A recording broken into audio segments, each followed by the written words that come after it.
Hi అండి, నా స్టైల్లో చేపల కూర ట్రై చేద్దాం, వచ్చేయండి. ఇప్పుడు ఒక కళాయి పెట్టుకుని దాంట్లోనే 1½ స్పూన్ ఆయిల్ వేసుకోవాలి. ఆయిల్ హీట్ అయిన తర్వాత సన్నగా కట్ చేసి పెట్టుకున్న ఆనియన్స్, గ్రీన్ చిల్లీ వేసుకుని బాగా ఫ్రై చేసుకోవాలి.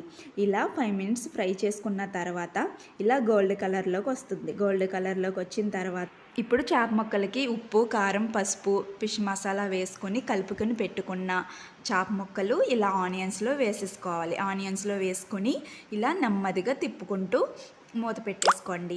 మూత పెట్టుకున్న తర్వాత కొంచెం చింతపండు అయితే నానబెట్టుకోవాలి. ఇలా వాటర్ వేసి బాగా నాననివ్వాలి.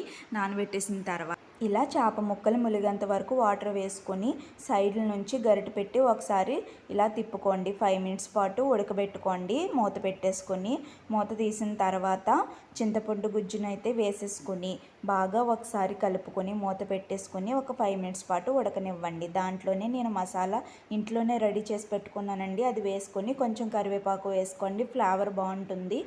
ఇలా ఒక్కసారి సైడ్ నుంచి కలుపుకొని హై ఫ్లేమ్లో పెట్టుకుని బాగా ఉడికించుకోండి.